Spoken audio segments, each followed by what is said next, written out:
Mary Vincent was a 15-year-old runaway, heading to visit her grandfather in California, when she accepted a ride from a man named Lawrence Singleton in September 1978. And it changed her life forever.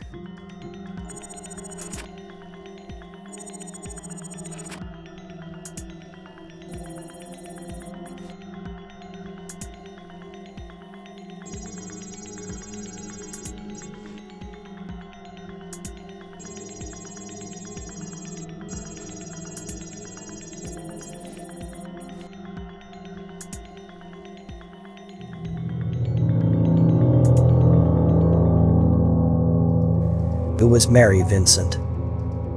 Mary Vincent was just like any other teenager in 1978. She danced competitively and dreamt of traveling the world as a performer.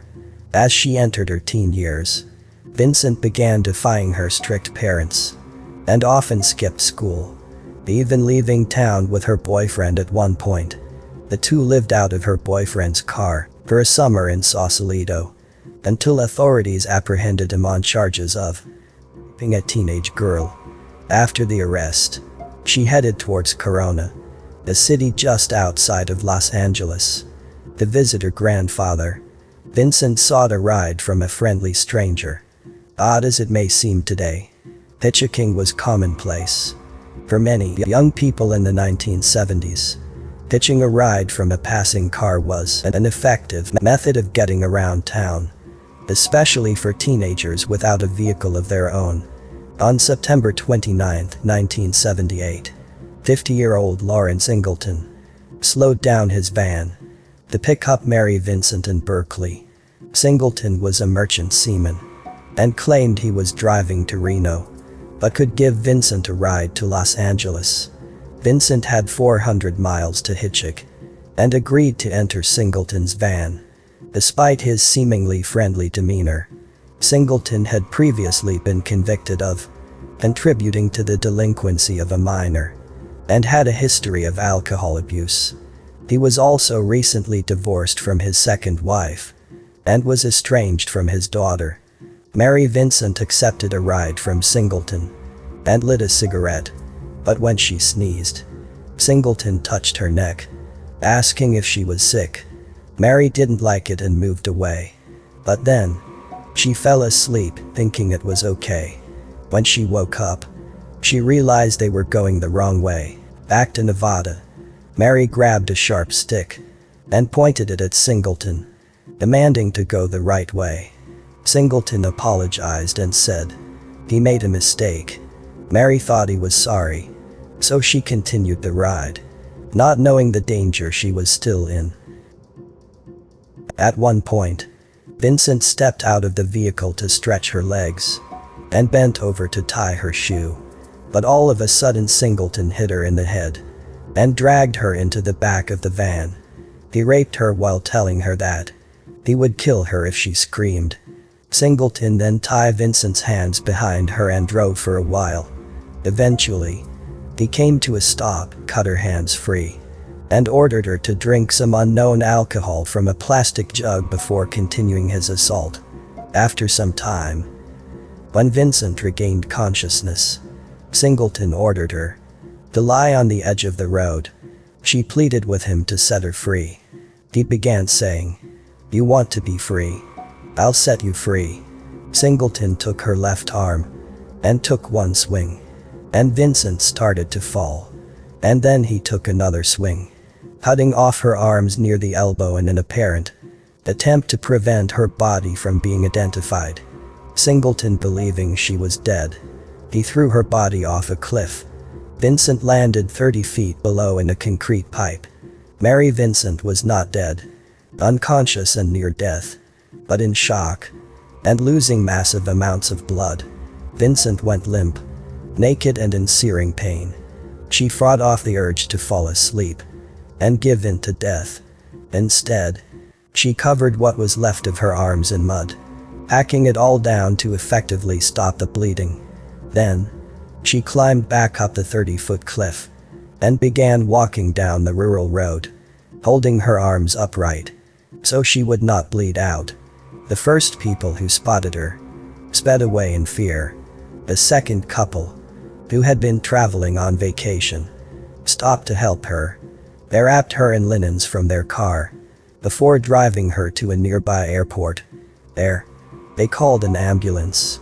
After intense surgery to save her life, she was fitted with prosthetic arms, a change that would take years of physical therapy for her to adjust to.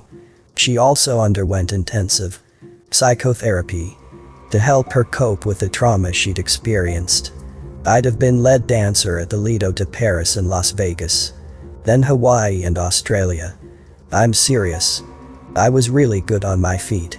But when this happened, they had to take some parts out of my leg just to save my right arm, Vincent said in 1997. After the attack, 15-year-old Vincent provided law enforcement with such a detailed description of her attacker that people immediately recognized the police sketch. When authorities apprehended Singleton, Vincent testified against him. Singleton insisted Vincent was a sex worker and denied he had committed any crimes. Singleton even called her a $10 a night WHRE. Despite Singleton's lies, Vincent stood up in front of the court and testified against him. Vincent only referred to Singleton as my attacker, and she declared in a firm voice that he did this to her, in reference to her prosthetic arms. But, as she left the stand, Singleton reportedly whispered to her, "I'll finish this job if it takes me the rest of my life." Ultimately, Singleton was found guilty of rape, kidnapping, and attempted murder.